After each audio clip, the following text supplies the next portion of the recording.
That you're back and welcome you, and we have a great day here in store for us. I want to take a few moments to thank Tom Stewart. I know he had to leave this morning. I should have done this the other day, but you know, Tom stepped up and he was able to come back and fill the void when Matt had his new venture going. And Matt, to his credit, he stuck around with us to the end of the year, and he worked hard right to the end.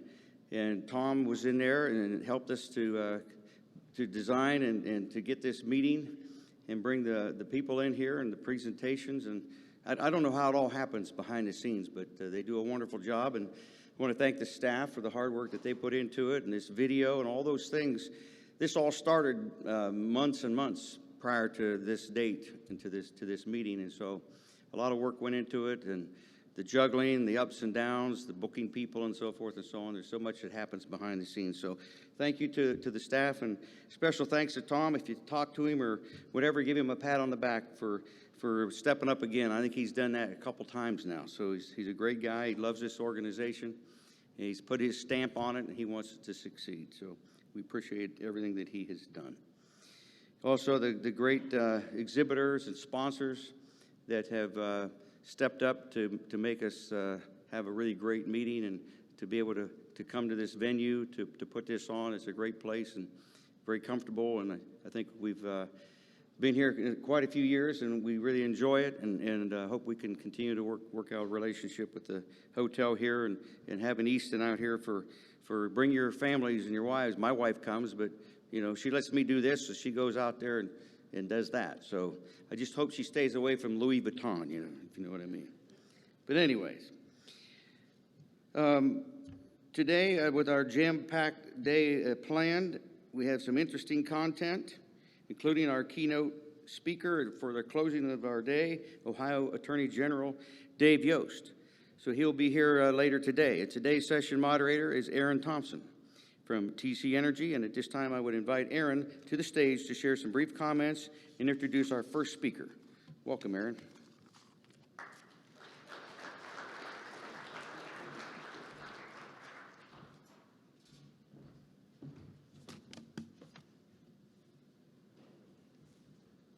All right, good morning, everyone. Thank you very much, Bruce, for the introduction. Appreciate it. Again, my name is Aaron Thompson, and on behalf of TC Energy, I'm delighted to be here with you all this morning to kick off this final business session.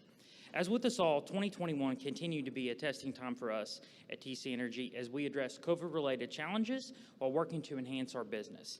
In Ohio, TC Energy wrapped up a successful BXP project in southern Ohio that adds approximately 275 million cubic feet per day of natural gas to our pipeline systems. The completed BXP is a critical part of our nearly 5,000 miles of interstate natural gas transmission lines in the state. We continue to see peak delivery records across our 13 pipeline systems across 40 U.S. states. TC Energy continues to move forward with technological advancements to improve reliability while focusing on meeting the needs of our customers. One example of this are dual-drive compressor units, which we announced among new projects on our Columbia Gas transmission system in 2021.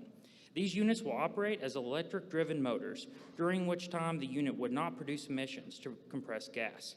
However, in the event of an emergency such as a power outage, the pipeline will have the ability to switch to a natural gas-powered engine to keep needed gas supply flowing across it. Additionally, we announced our autonomous pipeline system, which leverages data from existing systems and through the application of machine learning results in operational optimizations. That's a tongue twister right there. We first saw the demonstrable success of autonomous pipeline on our A&R system during Winter Storm Uri, when the autonomous pipeline provided information that allowed gas control to manage line pack and optimize capacity during peak demand days. I invite you to turn your attention to the screen for a short video to learn more.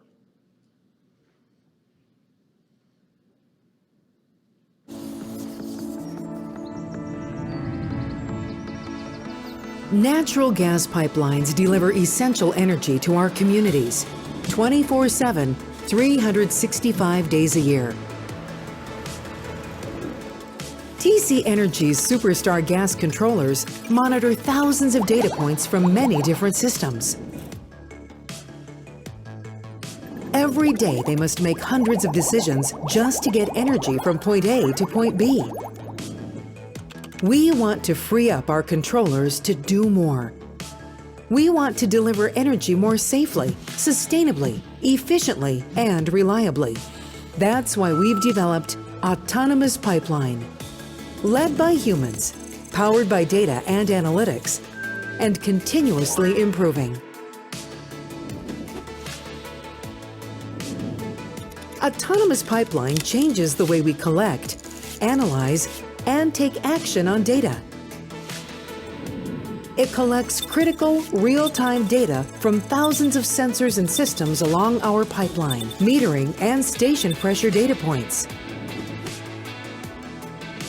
Analytics, powered by machine learning, evaluates millions of potential scenarios to create recommendations and forecasts for our controllers.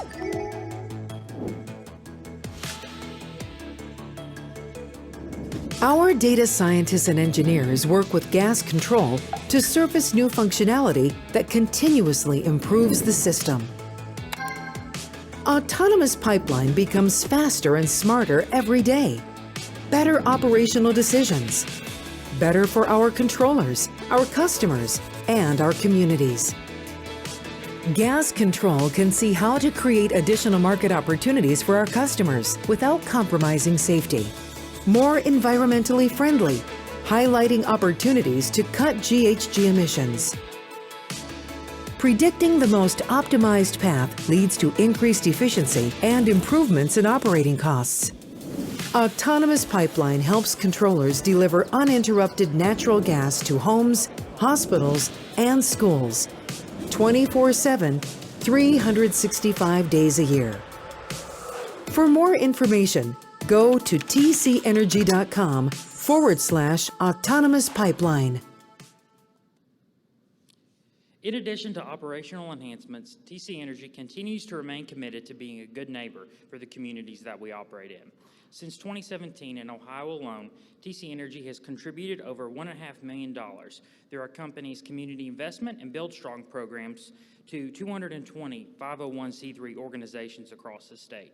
Additionally, we paid nearly $120 million in property taxes in 2021 alone to support communities at the local level.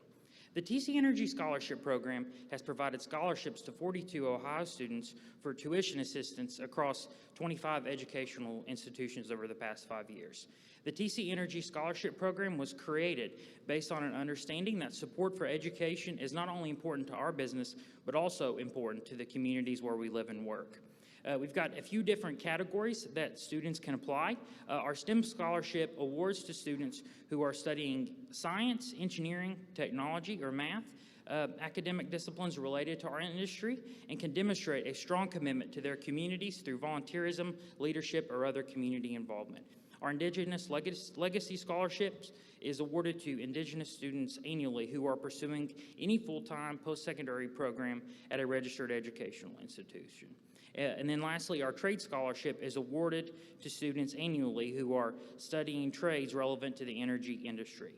If you know of a student who is interested in one of these 3 scholarship programs or want to help ensure that we have the necessary and capable workforce, I encourage and ask you to visit tcenergyscholarship.com. Applications are being accepted now through May 6th. This week, we continue to see the Russian invasion into Ukraine. We all continue to have our thoughts and prayers with the people of Ukraine who are valiantly protecting their homeland. As it relates to energy in the conflict, the ramifications for Europe continue to mount. Germany, who gets half of its gas from Russia, has announced a halt to the $11 billion Nord Stream 2 project, which is designed to double the flow of Russian gas directly to Germany. ExxonMobil announced this week that it will exit its Russian oil and gas operations. Similar announcements have also been made by Shell and BP. These are just a few examples from across the energy sector, not including other non-energy related exits that are likely to have major impacts on the market. Cumulatively, these energy-related actions have a major impact on how energy and its reliability is viewed both by the public and policymakers that we work with.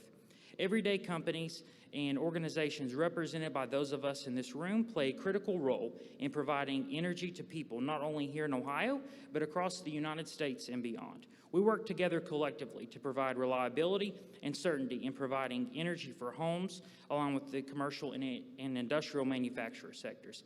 That is something we should all be proud of, and a story that we always should be sharing with others. On behalf of TC Energy, thank you for the opportunity to speak with you this morning. Thank you. Next up, I'd like to welcome Ben Busboom to the stage. Ben counsels clients on energy and environmental legal matters, from pipelines to wind farms, and from oil and gas transactions to environmental permitting and enforcement. Ben obtains positive outcomes for clients operating within industrial manufacturing, chemical, agricultural, mining, telecom, and energy sectors. Ben also regularly assists clients with large-scale real property transactions and assists clients with utilizing contaminated property for beneficial use. Please join me in welcoming Ben to the stage.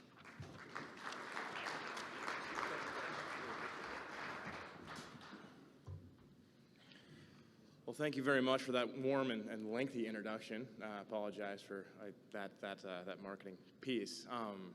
Before I get into my conversation of, rivetingly interesting topics of conflicting uses and alternative energy, which I'm sure everyone's just dying to hear about, I want to thank everybody. This is my first trip to OOGA, first trip really subsequently into Ohio, and I have to say it has been an absolute riot.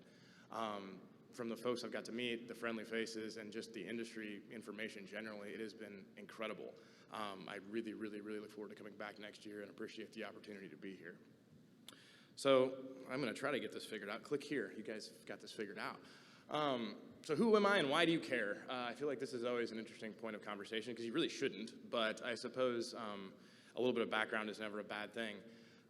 So I'm an attorney right now with a law firm called Husch Blackwell. We're about 900 attorneys spread across 18 offices from, I think, the Bay Area now through Boston. Our headquarters are in St. Louis and Kansas City. What I do with Husch Blackwell is I do energy work, kind of period, full stop. I started my career prior to becoming an attorney as a scientist with an engineering firm working on large-scale mining, linear transportation, energy projects, and then transitioned, I don't know if it was a good idea or not, into the legal world. And as I did, I came out focusing almost exclusively on oil and gas, traditional mining, traditional oil and gas, and really all of the fun that comes with that, and everybody loves attorneys, right? And especially those types. So, but from that point, we started to really see the industry start to shift. And I think that's what's been really, really entertaining, and my practice in particular has been doing the same. And we're seeing people coming out of the mining and oil and gas industry, or projects that are coming out of the mining, oil and gas industry, and they're moving into these alternative energy sectors. They're moving into what I would deem to be alternative currency sectors, and alternative energy just across the board is starting to bleed into what we deem to be traditional oil and gas development. I had the absolute pleasure of having dinner with Jim Wicklund and the Haas brothers and Haas father, I should say, on Friday night. And Jim and I were kind of discussing analytics of what he's seeing in his industry and what I'm seeing in my industry from both the deal side, the money side, the flow side, the investment side. And what's really incredible is we came to the conclusion kind of together that there is a ton of opportunity here. There's a ton of opportunity within the space of these renewables, these other projects for folks not only within the oil and gas sector just generally, but also to transfer the skill sets, the understandings, the pieces are, they're interchangeable. And I gave an example to Jim during dinner about some projects I'm working on more recently with land acquisition. We are out there, building wind, solar, renewable natural gas, and now even more recently cryptocurrency projects that are touching all sorts of energy infrastructure. And what we did, or we're seeing, is we're developing some of these in areas where, and I'll get into this in my presentation to some extent, where you don't see a lot of traditional oil and gas operation. These are easier sites to develop, and that's kind of where we've started. And what's interesting is you have folks that are coming into development of these projects that are doing what the petroleum industry has been doing for 100 years. You have these folks going out to acquire lease packages, for example, that are real estate agents. They're not really landmen.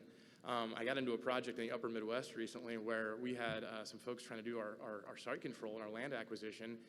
And we finally picked up the phone and called some folks over at AAPL and said, hey, we know some folks that are pretty good at what they do. And they came up and they fixed the problem in about a week. And these guys have been working on it for several months previously. They took that skill set that they had developed within the oil and gas industry and applied it to a completely different set of projects. But at the same time, it was apples to apples. The same is true with pipelines, pore space, compression, operation. And we're seeing all of these opportunities that pop up within the renewable sector that, again, the oil and gas industry has been doing for years, and the opportunity to come in not only ahead, but head, shoulders, and maybe a couple pairs of shoes above the competition is unbelievable. And so, again, that's why I'm really excited to kind of speak to you guys today and tell you what we're working on, what we're seeing, and some things I think would be good to pay attention to, because I believe not only can traditional oil and gas operators come into some of these industries and serve some pieces and fill some holes, but also there's some money to be made. And as Jim also said, I think everybody in here would prefer to be laughing not from the poorhouse someday.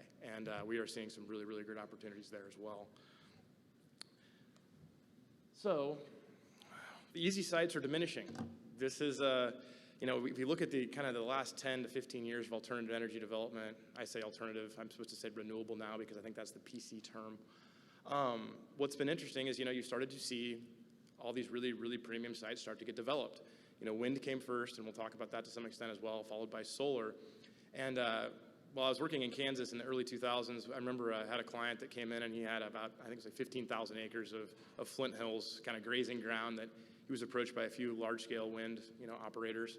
They put anemometers up on his property. They were testing these things. They were looking at interconnection, doing the tests, and they passed. They decided, what, this wasn't the right site, and they moved on. And so we started developing more and more projects. As we were doing it, they were relatively simple. I mean, there wasn't a ton of what I would deem to be hair on these transactions. I mean, the land was owned by one or two landowners. There was not conflicting surface rights. They were really pretty simple. Well, fast forward a few years later, and that same client called back and says, hey, these guys are back. And sure enough, now they've got, 2.5 megawatt towers, wind towers all over that property. Well, site selection. And we had a site that wasn't quite right. Well, then the next year, somebody else was able to find it, make it more profitable, be more efficient development, apply, again, very similar business techniques that the oil and gas industry uses when you look at a play or otherwise, and develop this area. And as this process continues to take place, these sites get harder and harder to figure out. It takes more and more diligence, more and more time, more and more effort, more and more energy to get these things built. And unfortunately, well, depending on who you are, there's more cost, right? Which is a cash flow. If you're a service provider, it's okay, that's all right. But the fact of the matter is these things are just a little more interesting than they used to be. And so, as I said, wind came first. It was in the early 2000s. I was actually sitting at the Kansas Independent Oil and Gas Association's annual institute, and a gentleman was speaking, and he used this caption as the second bullet point below, which was wind v. oil and gas.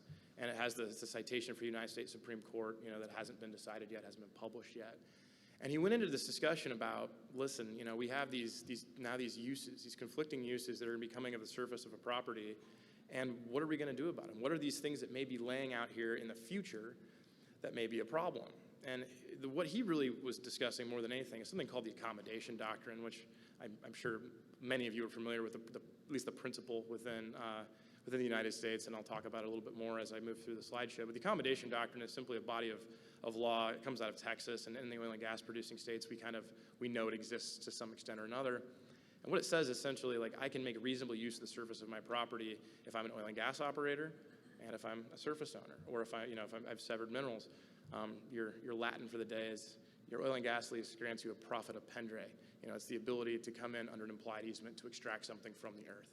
So he talked about, okay, if I'm going to build wind farms on top of oil and gas, wells, how's that going to work? What are the conflicts going to be? And he said in situations where we're in states that don't have an accommodation doctrine, we have a gamble. And that gamble is jurisprudence. It's setting precedent in case law that may dictate one thing over another thing.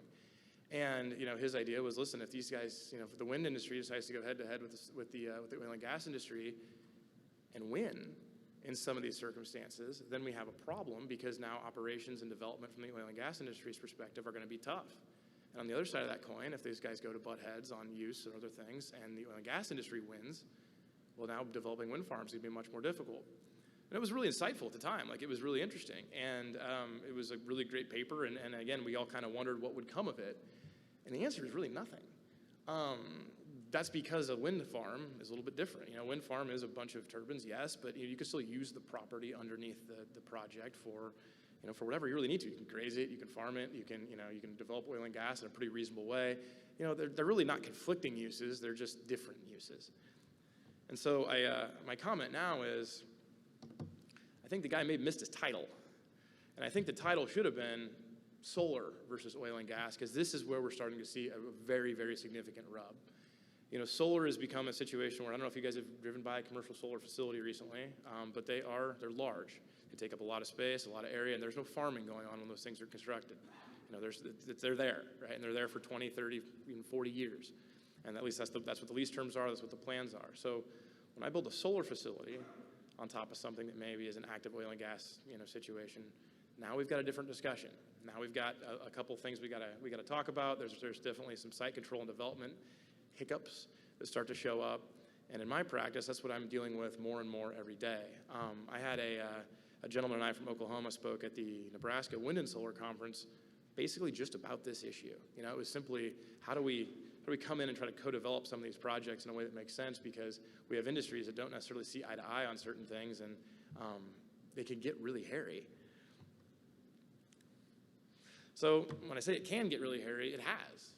That's been the interesting piece of this, and it has in Texas. This is a relatively recent case. I don't know where these years continue to go, but 2020 I feel like is yesterday. But there was a case in Texas that came out in 2020 that was relatively interesting, and it speaks to this exact point. And in this case, it was Lyle v. Midway Solar, excuse me. We had a severed mineral interest owner, a fractional severed mineral interest owner, who had some minerals, and we had a solar developer come into a piece of property and want to develop a solar project. They reached out through their title diligence and otherwise to try to make sure they secured, the rights necessary to build that particular facility. And I'll talk about kind of what we do normally with accommodation agreements or waivers a little bit later. But the Lyles were uninterested. They did not want to, they had no desire to go ahead and forfeit any of their rights when it comes to, their property. So the solar company went ahead and they built the project anyway.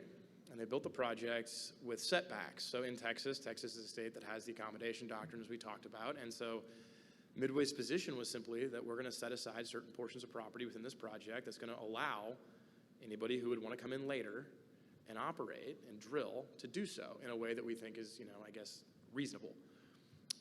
And they were doing this and kind of taking this approach because the Lyles didn't have any operator. They didn't have anybody interested in their oil and gas. They didn't have, there was no active development. They just, they were a severed mineral interest owner. I mean, I joke, I'd love to go buy some severed minerals and sell them for anything because, heck, I've bought more severed minerals now that will never be developed than I ever thought possible. But these folks were in the same boat. But they're in Texas. They have severed minerals. They said, we're not going to, waive our rights. And away we go. Well, the project got built and the Lyles sued. When the Lyles sued, the court looked at a bunch of different factors, and they had a very lengthy discussion about the accommodation doctrine, how it applies, how things work. But then they stopped. And they stopped because the case wasn't ripe.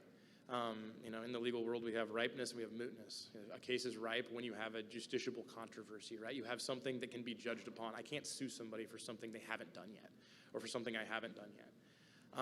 And then moot is something that's already taken place and can't be fixed. Well, this wasn't right because the Lyles hadn't taken steps to develop those minerals. They hadn't taken steps to lease their property. There's no drilling application been filed. Nothing had been done. It was speculative. And so the court didn't really address the situation. They never came down on whether or not what Midway did was okay. And so that's really important for us to take away here, because it's still a question. Even in Texas, it sits out and nobody really knows, these guys haven't gone to the mat with each other. And as I talked about in the wind v. solar context, the wind v. oil and gas, the solar v. oil and gas context, what you risk in these situations is establishing jurisprudence can be incredibly detrimental to either party. And so it really behooves us, if we can, to find ways to coexist to whatever extent possible. We are now developing a ton of projects in Texas. We've got a Houston office and an Austin office, which I get to visit a lot. I get to visit Houston in January. I have to visit Houston in July. But what we're doing now is the same approach. We are splitting in setbacks. We are doing certain things, and our operators are also, they're coming contractually, and we're signing agreements. We're talking about drill site, plans. We're talking about, hey, what are you going to drill next year, 10 years, 15 years, 20 years? What can we do when we're developing a solar project that's going to allow you to develop your minerals in the way you deem reasonably necessary? And we're able to really come to common ground, I would say, 99% of those cases in Texas based on, this sort of situation. Where it becomes more nuanced is in places like Illinois, in places like Ohio, in places like Indiana, where you don't have these established bodies of case law. You don't have these, these accommodation doctrines that are one way or another. And that makes it even more sticky. I'm currently involved in what I would deem to be a very, very interesting situation in Indiana, where we have an oil and gas operator who is, taking an approach with development that's really, I don't use the term unreasonable lightly, but the example I'd like to give is a scenario where we approached this oil and gas operator in a mid-stage project, right? Unfortunately for my client that was developing the project on the front side, they were unfamiliar with severed mineral interests. They were unfamiliar with oil and gas operations. They didn't have the right folks in the right places at the right time, which is one of the major hiccups that I'm going to talk about here in a second. And because of that, they ended up approaching the operator, I think initially through a landman or someone, and saying, hey, we'll give you $100 an acre to sign a surface waiver. Well, that operator didn't even, of course they're not going to do that. That's ridiculous, right? They're going to waive these rights to develop certain parts of their property for 100. No, they're not. I mean, that's ridiculous. And that started off on the wrong foot. That was the first problem in that situation. And from there, that situation continued to kind of snowball, because as this issue was hanging out there, that project moved further and further down the road. There was more and more engineering being done. There was more and more legal being done. There was more and more title being done. Everything was being done in a way that was incurring a substantial amount of cost, which means if we have a situation where we have a major outlier of an issue, which is an operator that is saying, listen, we're not going to accommodate this solar facility, we have a problem. And we have a really big problem. So that was actually where I got brought in to start to try to smooth the road. And unfortunately, by that time, I think feelings had been hurt to some extent. And the operator came, and their counteroffer to us was, we want to be paid the same as the landowner, the exact same. We want this much per acre per year for 30 years. Oh, and by the way, we don't want it tied to our oil and gas leasehold. If we stop production and we forfeit, we still get paid. Oh, and we also don't want it tied to the acreage impacted by the solar facility. We want it tied to our entire leasehold across all the acreage, all everywhere, because this is inhibiting our ability to develop in certain ways. And while interesting, and I ask for the moon, I suppose, it's also really dangerous from the operator side, because what he had done there in that conversation and what could have come to fruition, and again, I'll kind of talk about some of this a little bit later when it comes to standing, is he created a situation where he put a project at really relatively significant risk. And the results at that point are simple. It's either A, the investor because we've got tax equity investors, we've had about 16 different sets of people moving around in these projects. They either have to pay, and they're not going to want to pay that sort of situation. I mean, you're going to double your site control budget in a hurry doing something like that. B, you need to redesign the project. Or C, you got to find another way to fight it. And if you're going to redesign a project, what's interesting is you have, say we have a severed mineral interest owner that's in an oil and gas lease, and say we've got that's the severed mineral interest owner is in an oil and gas lease, the surface owner's in a solar lease. A surface owner is going to make $1,000 per acre per year for 30 years. They're feeling pretty good about life. And suddenly, their lease is gone. We have to redesign the project. The project moves. Now, we have a problem. And now we have a situation where you have a landowner, and we used to use the phrase, I spent a very, very small amount of time with Chesapeake and Oklahoma City, hell hath no fury like a severed surface owner. That's true. And I mean, if you ever wanted a situation where somebody would be really, really, really, really, really tempted to take that to the mat from a legal perspective, that would be it. And to say and come in and say, listen, this was in Indiana, as I said, Indiana has a statute that says you can make reasonable use of the surface. And that this position was unreasonable. And by doing this position, which was unreasonable, you cost me this many acres, this many thousands of dollars, and I'm going to sue you for this. And you get in front of a judge and you play that set of facts where you're asking for way more than maybe you should have. And then you end up getting case law in Indiana that would affect everything moving forward. And that was where, again, it's got to be very, very, very careful when it comes to these sorts of these conflicts. Now, we're able to get this particular conflict resolved another way, which was good. But fact of the matter is, it's one of those that I want to be, my job here today is to try to, speak about some things the industry should be thinking about and things that the alternative energy should be thinking about. And I think that's one of them is, a scenario where one can cooperate without going to the mat and, and identifying some really seriously kind of, I would say, sticky spots to avoid, I think would be very, very good moving forward. Because as Jim did say as well during his discussion, alternative energy is not going anywhere. And there's too much political push. There's too much money behind it. There's just too much there right now. And so finding a way, I think, for both parties to profit is definitely going to be a better situation than fighting with one another over something that could really have major impacts to either industry. So it causes major hiccups, as I touch on my slide here, because of the site selection moving the way it has, because the fact that we can't grab these sites the way we used to, these perfect green, pristine sites. moving quickly. The timelines are moving quickly. Queue positions, I mean, anybody who's had to deal with any sort of interconnection on the electrical side know that they're valuable. You know, we're moving, we're flying, and people are getting lost in the shuffle on some of this stuff, and we don't have the diligence that's necessary sometimes to get these things taken care of. And what that does is it creates these two problems, which are severed mineral interest owners and operators who get left behind at some point throughout the project and then have to be dealt with as things move forward. So as I said a second ago, you know, the legal mechanics come into play to some extent, right? There's accommodation doctrines that allow us to develop in certain areas.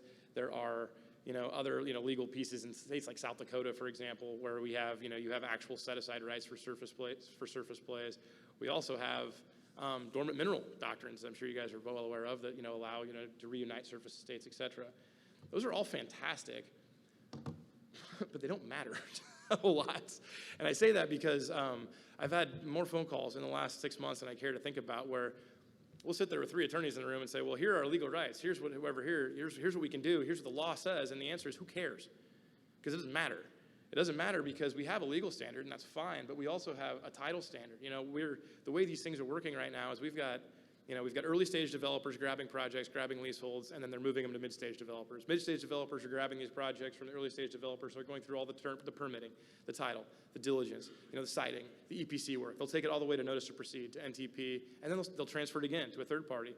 And they'll take it from NTP, you know, through COD, and then they'll operate for a while, and then they'll sell it another time. And all the financing that's coming in with this is requiring title insurance. It's requiring, you know, reps, warranties, or otherwise that say, we've got this ground locked up. You guys can't, you know, no one's going to come decommission a, you know, $300 million solar facility because, you know, somebody forgot somebody's severed mineral interest somewhere. And so whether or not we're arguing legally doesn't matter, because the title standard is going to be the issue. The business standard is going to be the issue. The investment standard is going to be the issue. And it's a cost-benefit analysis, what we're seeing. It's easier to make sure that everybody is made happy and whole and is profiting off these projects than it is not to be.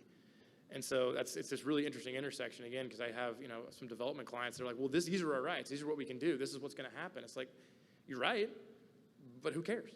I mean, that's not how this works, right? Your investor doesn't care. You know, other people don't care. So let's find ways to move forward. Let's find ways to get this done appropriately, and let's find ways, hopefully, to be, you know, to be everyone to win, I guess. So as I said before, you know, we talked about disputes. Who's it between? I was on the phone again, 3 days ago, with somebody saying, well, you know what, we should just take this to the mat. We should file a lawsuit. I'm like, how? You know, we're a developer, right? We can't take a lawsuit up against an oil and gas operator because we have no cause of action. We don't have standing to sue those folks. So, you know, a developer to an operator, you're not going to, and I say, you know, a developer, I mean an alternative energy project developer. I say operator, I mean an oil and gas operator. There's not a lot of risk there. There's not a lot of dialogue back and forth. You can't really negotiate directly with an operator under the auspices of, if you don't do this, we're going to sue. Because one, it's not a good way to negotiate, but two, it doesn't work. Now that flips the other way really, really quickly. You know, you can absolutely have an operator sue an alternative energy developer if they go ahead and build a project in a way they shouldn't, don't get the right things, don't get the right authorizations, don't get the right accommodation agreements. That's a huge risk. But where, again, as I mentioned before, where we're seeing more risk and more interesting kind of nuance and dynamic is you've got a fee owner and an operator.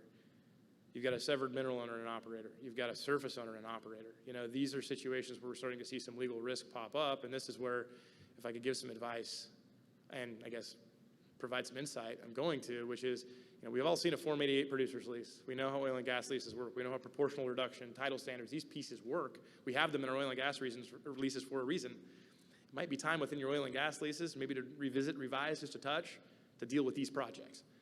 To say, listen, you know, you, my lessee, are not going to, you know, enter into one of these agreements without approaching me. You are, if you do enter into one of these, you know, we're going to do this, that, or the other thing. You could, you know, there's a million different ways to contract and protect interests based on what they are, but I know if I'm drafting an oil and gas lease these days, I'm absolutely addressing this in some capacity, because at least you know what your rights are. If I get paid, this is a great example as well. If I get paid as an oil and gas operator under an accommodation agreement, so I have, there's an example, I've got 2 lateral wells on 315 acres that I have no desire to drill on anymore. I'm a reasonable operator, I'm producing, I'm holding this by production. And somebody comes in and pays me $1 million to sign an accommodation agreement. All my lease says I have to pay, you know, my landowner a 1/8 royalty, right, you know, for oil and gas produced. What if I'm paid based on their mineral rights that I've acquired via lease? Are they entitled to 1/8 of that payment for your accommodation agreement? I mean, I think the answer is no, but I don't think it's that clear. I think it would be a situation where if you got it in front of the right judge in the right situation, you could have a problem. And somebody could argue a reasonable operator. Would a reasonable operator sign an accommodation agreement that requires more cost to drill, especially if you have a working interest in something? I mean, there's parts of this here that I think should really be addressed. And again, I know we've been doing this a certain way for a long time, but I think, again, this would be a really, really, really beneficial time if I'm an operator to revisit and rediscuss these issues. And on the other side of the coin, as I'm drafting solar leases, I am stealing so much from the oil and gas industry. Proportional reduction based on ownership, reps and warranties on title. I mean, we're looking for we're taking these same concepts, extrapolating them into the wind leases, the solar leases, the carbon sequestration leases. We're doing those as well right now. And so it's been really interesting to see kind of how those things have interacted. And again, if I could provide a piece of advice to the operators in the room, I would pay attention to this issue, because I think sooner rather than later, it's probably going to become more regular, more commonplace.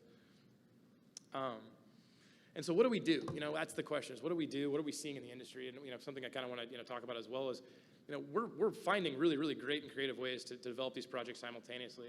I'm entering into accommodation agreements with cooperative setbacks. As we say, we sit down with an operator and say, hey, we're going to set back here, here, and here, lease roads here, here, and here, development here, here, and here, and this is how this is going to work. And then the operators are helping us with infrastructure, with gathering lines, locating. I mean, you're developing these things kind of as a team, and we're paying. You're paying a fair amount. I mean, I've seen as low as a couple $100s an acre. I've seen as high as $15,000, $20,000 an acre to operator interests that are being held. I'm seeing overriding royalties on these things now. We're seeing, the operators are taking pieces of the action on the solar side as well. I mean, there's an opportunity here for everyone to continue developing this, and for the landowner to get paid, for the operator to get paid, and for the solar facility to get paid. And again, as I think Jim said, he's like, everybody makes money. I think everybody's pretty happy. And so that's where we're at. And so I talked about our cooperative setbacks. We've got these financial incentives. And more than anything, what we're looking for, both on the operation side and on the development of the renewable side, is that we're avoiding surprises. We're not getting down the road and having a hiccup that pops up out of nowhere, that's killing a project, that's altering, oil and gas production, that's doing anything that's going to really put anybody in a tight spot. But we have issues, and the issues with these and challenges even contractually is timing. I mean, these projects, as you guys are well aware, can go for years and years and years. One of the ones I'm negotiating right now, that Whale Wells the spud date was like 1957. These solar leases are 50 years long. I mean, these are long-term projects. So covering liability, covering timing, covering transfer. Oil and gas, solar projects are sold, oil and gas projects are sold. As I was saying, I had the opportunity to speak with a gentleman from Oklahoma earlier in the year in Nebraska. And one of the biggest gripes we continue to hear from communities, I know we had a community panel yesterday, is that nobody knows who owns anything anymore. It's these guys for the first year, it's somebody else for the second year, third year, fourth year. Who do we talk to? Who do we call? How do we do things? How do these relationships move, forward together simultaneously in the long term? So we're trying really hard to make sure that we're covering those bases as well as we're seeing development right now. And then, as I said before, we are encouraging operators in particular and surface owners to make sure they're papering their payment for non-production, right? That you're essentially agreeing not to develop a part of your oil and gas leasehold interest that, if it's unreasonable, could be a problem for you as the operator. So making sure that it's papered correctly has been a pretty big deal for us. So the takeaway from this is simply, that the landscape's changing. It's not going anywhere. It's something that's really, really, it's interesting. It's exciting. Again, the projects we're doing are really, really cool. I'm kind of sound doomy and gloomy up here, and I'm not trying to, because again, the things we're getting to see and the extrapolation of the skill set from the oil and gas industry to where we're going, within the crypto space, within the carbon sequestration space, within the renewable space, it is incredible. There's a lot of opportunity. There's a lot of money. There's a lot of technology. I mean, it's all good for business. But during that process, what we have learned is communication between all interested parties has been key. I mean, communication. That our diligence pieces and good title and knowing, taking those same old school concepts coming out of the oil and gas industry and applying them to the renewable industry is of, paramount importance. And then lastly, setting expectations for everybody's understandings of how things moving forward are important.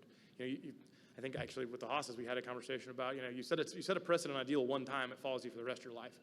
And so what we want to do here is really set a good baseline, good expectations, avoid setting, maybe judicial precedent in a way that's going to allow these things to develop kind of in a symbiotic nature versus at odds with one another moving forward.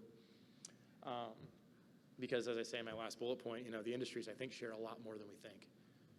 And with that, I think I hit my time on the nose, which, I went to bed early last night. I had water this morning, and I'm feeling good. So thank you guys very much for your time. I really appreciate it.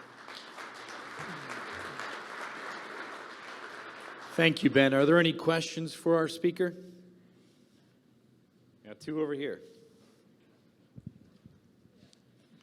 Ben, right over here. So the first part would be just a statement or a question, or your thoughts on it would be, working for a consulting firm, we do consulting for both oil and gas and on the renewable side, and had this situation come up, one thing to keep in mind, it was a conventional operation. It was also an ability where we negotiated to have all their infrastructure located. You know, certainly a lot of conventional operators don't necessarily know exactly where their pipelines are. So that was an added bonus that was part of that negotiation that worked out real well.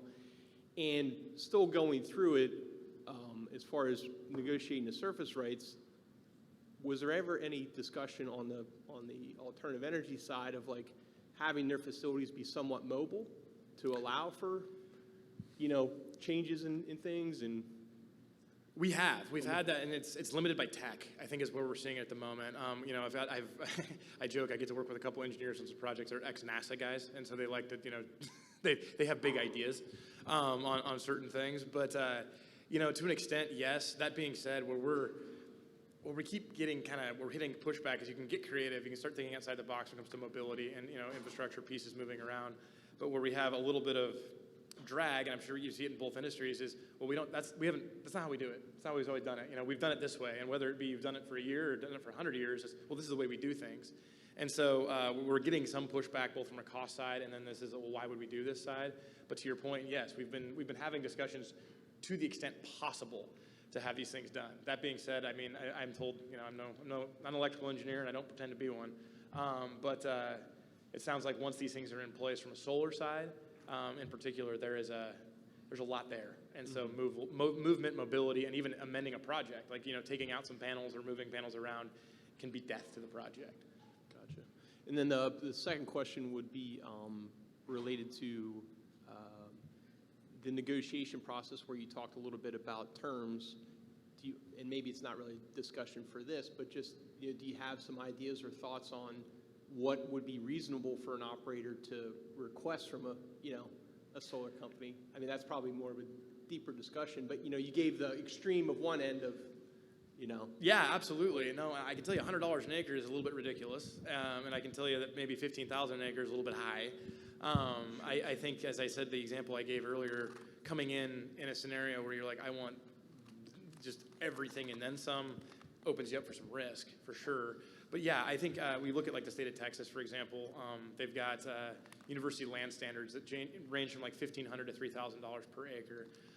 What part of my job is to go in scenarios and say, listen, I see what this field is. I see, you know, we've got spacing requirements. We've got unitization. You're held here. You know, the more you know in a negotiation, the better, right? And so if I know for a fact going into a situation, there's not going to be development here, right? You're not going to develop, or you can't.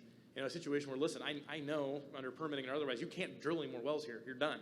Well, I mean, that's a pretty easy conversation, right? That being said, if we're in a situation, especially with oil climbing the way it is, where, you know, you do have the rights to drill. I mean, I had a gentleman, again, another one of these that I kind of had to laugh about. I said, well, show me on a map where you guys are planning on drilling in the next 10 years. And it was 10-acre spacing units. It was every 10 acres was an X drawn on my map. Every 10 acres. And I went and looked at his historic drilling, and he had drilled, I think they had drilled 3 wells in the 60s, 1 well in the 90s, and then 1 well in the late 2000s, or early, like 2011. And I'm like, so you're telling me in the next 10 years you're going to drill all these areas right there and this and that, and that's the position you're going to take on this? Well, yeah, that's the position I'm going to take on this. It's like, okay, and that's how we start to analyze, okay, what are our options? What, we need to move otherwise. So it's like anything. It's like buying a car. I mean, have an idea what it's worth, have an idea what you want to pay, and have an idea what you think is reasonable. And the nice part is you start to get these operators and development companies working simultaneously, as you know, as a consultant working between both, and you set a precedent and a standard, boom, it's easy every time through. And then he's recreating, and everybody's making, again, more money. And so that's kind of the way we've been going about it. But to answer your question, there's so many different ways to go, and it really just depends on the operator. Ben, last question here. Is the accommodation doctrine created by common law, meaning judicial decisions, or is it a statute? And if it is common law, which I think it is, and you come to a state like Ohio that has no common law, how do we protect ourselves as industry And then how do you protect yourselves with your solar guys? That is a great question. And again, Ohio in particular is sticky because you look at accommodation doctrine in Ohio and it does not exist in case law. You're right, and it is common law, and that's a great question. I'm guessing there's a JD back there. But you're 100% right. And so the first thing is if we can find contract, you're great. And if not, now we're speculating into what's reasonable, what's not, right? How do what's the risk look like? And again, Indiana is interesting because in Indiana there's a statute that has 3 words like reasonable use of the surface, reasonable use of the 5 words. It's early. But so there it's a statute. Texas, you're 100% right. It's common law. Kansas, common law. Oklahoma, common law. It's these other pieces. And so, the answer is it depends, which is the worst answer ever, and I hate giving it.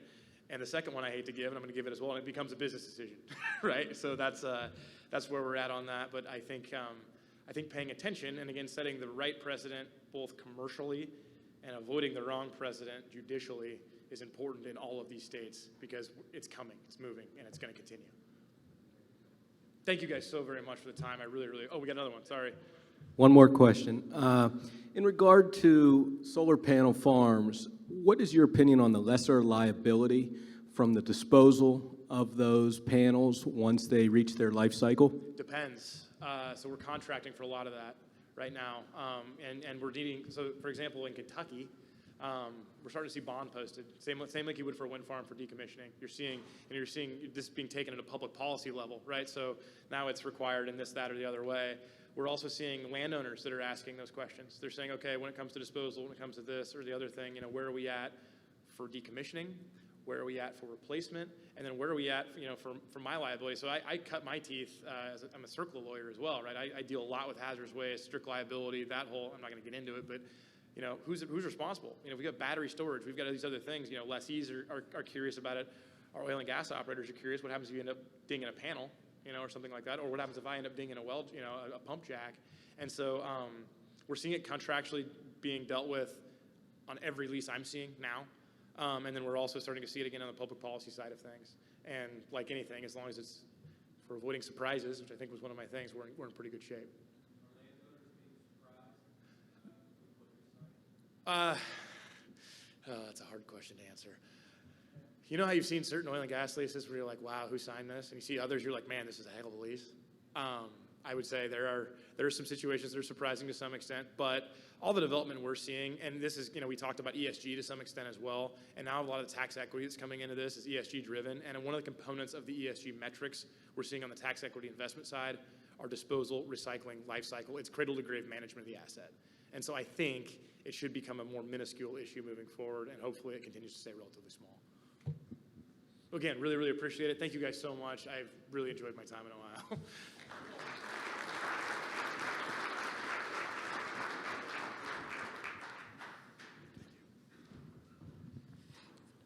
Thank you, Ben, for your insights on navigating some challenging subjects. Now it's my privilege to introduce our next session featuring Matt Shepard, Andrew Casper, and George Brown. George spoke with us yesterday and returns to the stage from OOGA.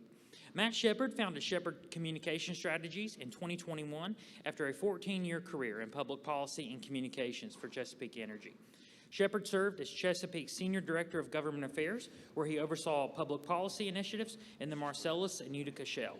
He also worked closely with Chesapeake executives in Oklahoma City on all external communication issues in the Appalachian Basin, including major media stories and national publications. He served as the company's public affairs on-the-ground communications lead during several high-profile crisis events. During this time at Chesapeake, Shepard served on the executive committee of the Marcellus Shale Coalition, the Ohio Oil and Gas Association, and the Kentucky Oil and Gas Association. Andrew Casper is the Director of Legal and Regulatory Affairs for Ohio Oil and Gas Association, where he facilitates several member committees and manages OOGA's regulatory engagement on the state and federal level. Andrew came to OOGA in 2020 after serving in a similar capacity with the Colorado Oil and Gas Association, where he was on the front lines of several high-profile legal and regulatory battles, including groundbreaking rulemakings such as the first hydraulic fracturing disclosure rules, urban area mitigation measures, air pollution control, local control, and water quality sampling. Join me in welcoming to the panel to the stage.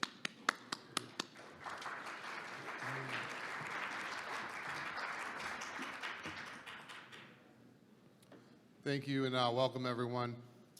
It's a real privilege and honor to be up here to talk about this sustainability and community impact report. This is your report, and this is something that it tells a great story about the people in this industry and all the good things that we're doing here. With me, we have Matt Shepard with Shepard Strategies, as well as George Brown with OOGA, great partners for this effort, and privileged to tell these stories. So, okay, I can see it right there. Talk about starting with 2 feet in and up to a fast start. We have, within 2 weeks of starting with the association, our president, Rob Burnett, has already put out this letter to introduce this community impact and sustainability report. What we're going to talk about today is what is this report, why we did it, some of the background, and what we can use it for. We'll go through some of the slides as well and kind of talk through it and talk about some of the information that's in there. But this tells all the stories. What this does not do is it does not talk about a year to get to net zero. It does not talk about how everybody needs to wake up to wokeness. It talks about the good, positive impacts of the industry. When we hear oil and gas and impacts, especially me coming from Colorado, there's a lot of hostile rhetoric, especially around the environmental side of things. When we're also talking about impacts, let's talk about impacts. Let's talk about the positive impacts we have with the environmental piece. We have environmental mitigation on water, on wildlife, on a whole host of areas. And these are critical stories to get out there.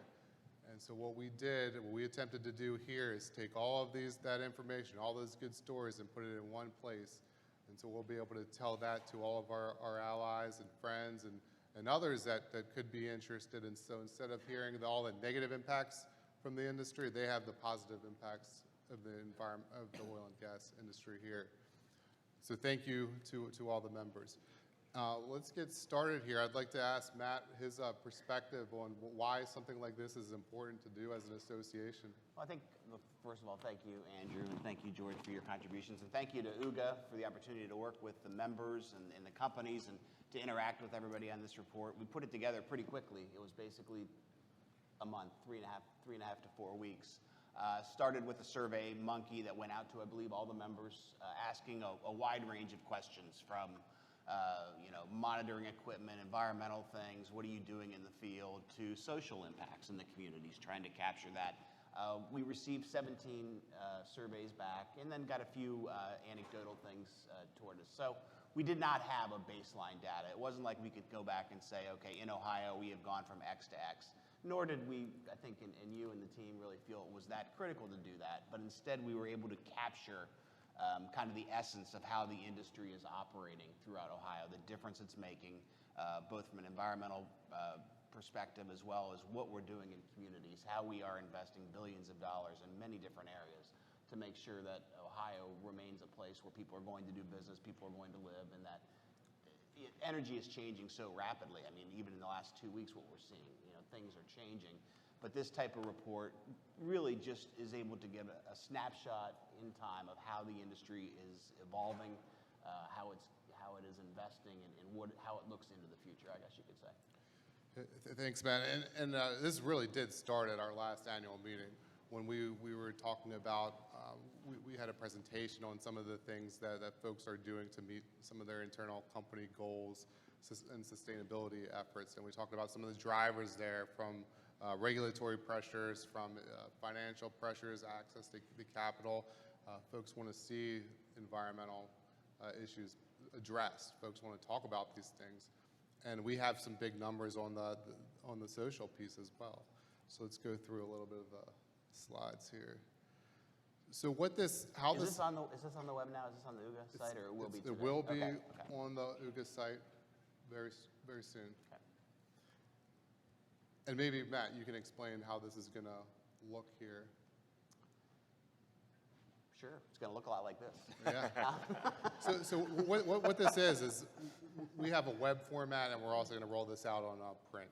So on the web, it's going to be interactive. And Yeah, you can click on things. You can if you want to read about wetlands conservation, if you want to go to the different buttons, you'll be able to navigate it that way. So it's going to, I think what you're seeing here is going to be a true indication of what will be on the web. And then if you guys decide to do a print version, it will look different, and that can be left for any stakeholders that people would want. George, you want to chime in on how you see this report or the benefits that this report could do in your efforts? Well, first of all, thanks for including the education component in the report. It's important, and we'll go through it, to talk about the investment that the industry is making in education and communities. That's just from our perspective.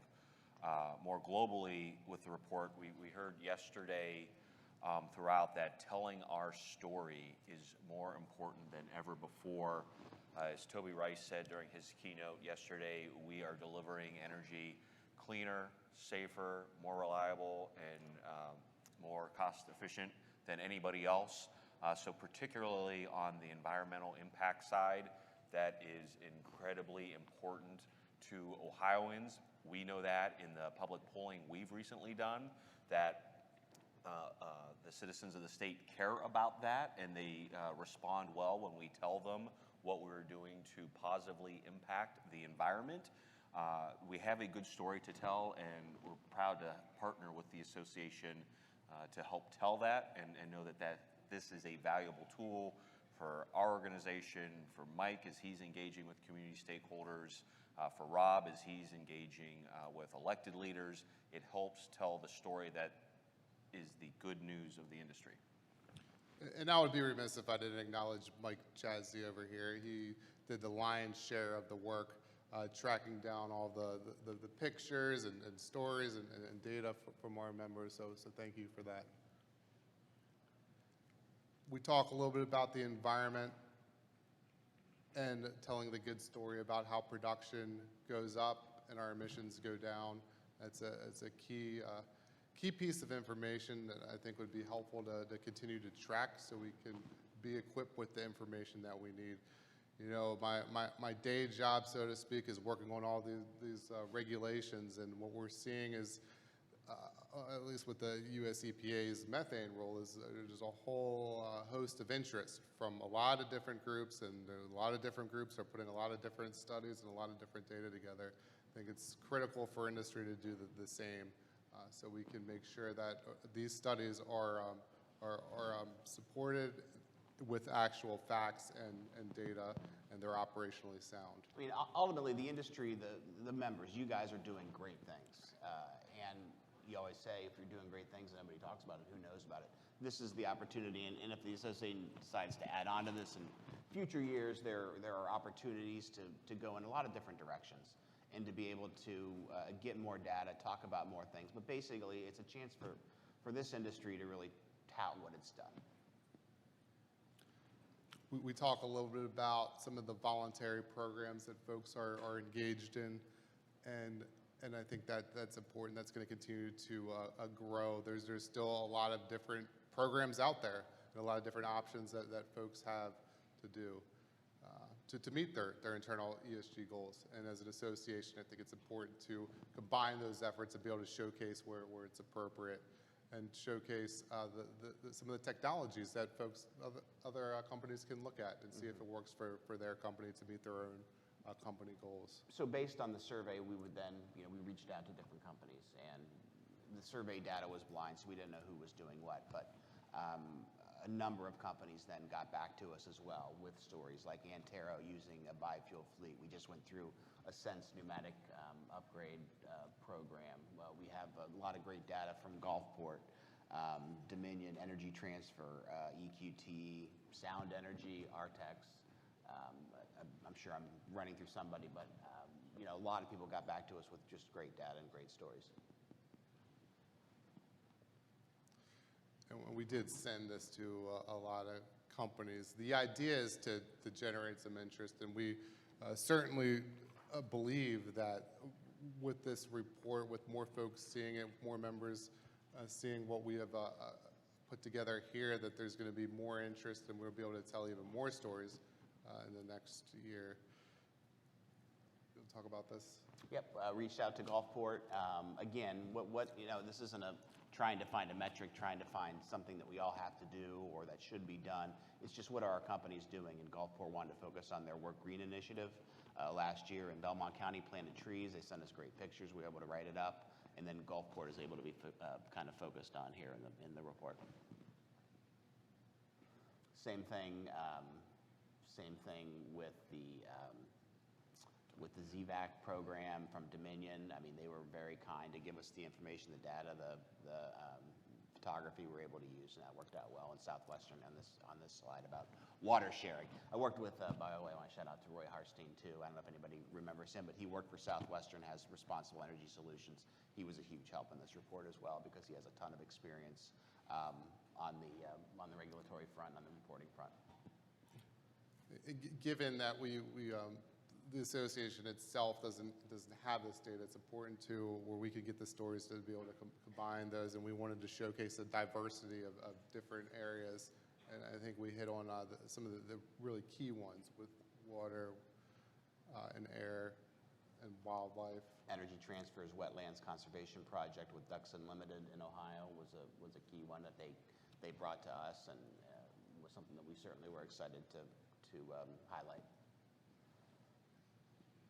And then we go from environment. It's the social part of this, and we got the survey showed that 100% of the members had support of 501c3s. Everybody was volunteering. Again, it's a snapshot. It's not like everybody replied to the survey, but the numbers were astounding. And here we have Sound Energy stepping up and supporting their community. It was important for us to showcase a wide array of companies in this report, and everybody is doing things, and we wanted people to feel like they were part of it. Through Mike's efforts, Toys for Tots, this was a huge success, recent success in 2021, where the association partnered with several of our member companies here to raise nearly $50,000 for that program. Does anybody remember COVID-19? Well, there was a lot of resources dedicated to that, a lot of stuff that went to first responders and emergency agencies, and our members really stepped up to the plate there. Once again, the oil and gas industry came to the rescue here with much needed protective equipment to our first responders out there. And Mike, again, did a yeoman's effort in making sure that was distributed. So we want to tell that story. This was one of my favorite stories I worked on during this. It was the Fritz family, and I got to talk on the phone with them, and Gene helped me out and tracked everybody down, and just showing that in Ohio there are generational opportunities, that people don't have to leave the state to find work, that the oil and gas industry provides family-sustaining jobs, and it does it throughout generations. And we were able to work with the Fritzes, get this great picture here. We have an engineer, and then Dave and Bob have both been working in the field together for years. So again, wanted to be able to highlight what this industry really does mean for families across Ohio. And then it was hard to say this is exactly how much we have, but we know what we have from the survey. We had huge numbers in ad valorem over the past 5 years, $850 million. We had big numbers in road use maintenance agreements. The one thing that was kind of hard to track down and there were some numbers that were kind of hard to get your arms around because you wanted to make sure that nobody could say that's not really accurate. And with just a survey with not a huge response or an industry-wide response, you want to make sure that you're sticking with numbers that you can go to bat with. So wanted to make sure we put it out, the road use maintenance, what the ad val stuff looks like, and that money is right in the communities where we're operating. We talk about federal money for infrastructure. This is what the oil and gas industry does for infrastructure. And then we get into the energy education, which George's team does a great job, did a great job getting all the data together.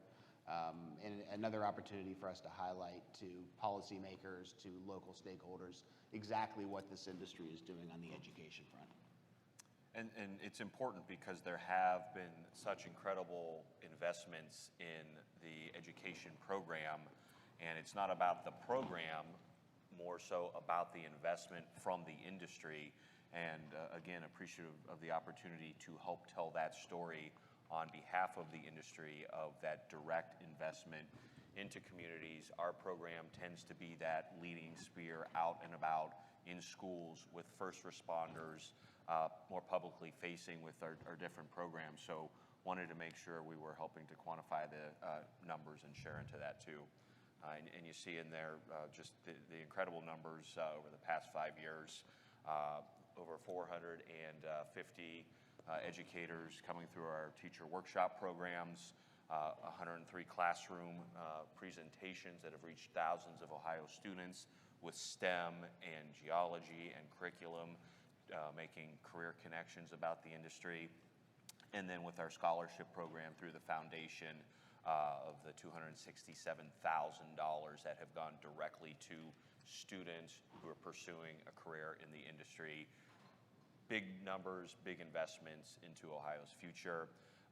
We also support State Science Day awards through the foundation with thousands of dollars there, and hundreds of firefighters that have gone through our first responder training program over the past 5 years too. These were the big quantifiable numbers that have added up in our program. $5.9 million over the past 5 years have been invested from the industry into energy education. And we also wanted to just highlight how this is really educational empowerment, and the resources we're deploying are generally to underserved areas and populations of the state. And again, how the industry is leading to make sure that that's being spread across the state and impacting communities who need it the most. And since 1998, since the inception that the founding visionaries thought up of the program through the foundation and the program, there's been over $23 million invested in public education efforts through the oil and gas education program. I think a number we should all be very proud of as an industry. And then we did get a lot of feedback on organizations around the state that our members have worked with on charitable front, on donations, on volunteers. And we went ahead and we listed all of them here at the end of the report, just so that people could see where the donations have gone, who has been assisted, and how the natural gas and oil industry really makes a difference in the communities where we operate. Yeah, we had to cut that page down from what, 6 to 3 pages? There's a lot of organizations, and we can only anticipate that that will grow once folks see this report and understand that they can too communicate all the philanthropic efforts that they're doing, and we can combine those as well. And we see some big numbers already, and I think we'll see some bigger numbers next year. So you mentioned that this was the online version. What's next for this type of report? Well, once it's online, it can be a living, breathing document as you see fit. So, as things occur, you can always go back and change it. You can aggregate more data. You can see what's out there. You can, decide that there are different areas you may want to focus on. And I know you've talked about having it available for policymakers, for people in communities. So that'll be a decision that you guys make on where you go with it next. And I'll just mention from our perspective, if I can real quick, this is going to help us tell stories in a very creative way. We talked about that a little with our presentation yesterday, but partnering with the association on our digital channels and in other ways to market this out, to make personal connections and tell these stories. And that's our plan with this from our organization. Good. Once we get this out in a print format, it's going to be on every legislator's desk, as well as all of our community partners and other relevant stakeholders. So when they're hearing about all the other environmental impacts from other organizations, they'll have something here to talk about the good stories and the good environmental impacts that this industry does, to be able to combat some of that rhetoric that's out there and sort of pervasive in any conversation that we have surrounding pretty much anything as of late. So that's the idea behind the report. I think we have about a minute for some questions if folks want to get into it. Any questions? Right here, guys. That's an impressive effort, guys. Thank you for doing it. I guess my question is for Matt. I mean, do you have advice or counsel about like where you think we should go from here? This was the first year, first effort. Next year, what? Do it again, more specific? Where do you think we're going as an organization or as an industry? I would try and start earlier and get more data and get more buy-in on what you're looking for, kind of coalesce around what that idea should be, what should it look like, look at this report and think that we should do something different. And it's a report, it's a guide. But then give yourself some more time to get data and do some comparative analysis if you can. And there's some more state data that it was just, again, getting it done in a couple weeks.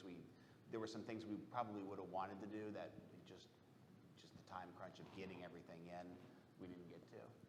Yeah, we have to start small, and we can always build upon something like this. And we've already had a lot of good ideas floated around about what we can put in there for next year. But let's start and get something out is the idea. I will add that the designer that we use, Steve Blackwell, did a great job in getting all of the pictures, taking the data that I would give him, and all the operators. There was a lot of stuff coming in, and we really wanted to make it look professional, look nice, and I think we really accomplished that. Yeah. Other questions? And Matt, if 3 weeks isn't enough, you can have a full month next year. let's just start at the Super Bowl. Let's do it, absolutely. Other questions? If I may, Mike, real quick, Yeah. I'll just, a call to action. This is the industry report, and would invite folks to help share it and be proud of the numbers. $850 million in tax revenue generated, $23 million in educational empowerment. Those are big numbers that we should all be very proud of. Great. And this is your report. So thank you. Join me in thanking our speakers. Thank you.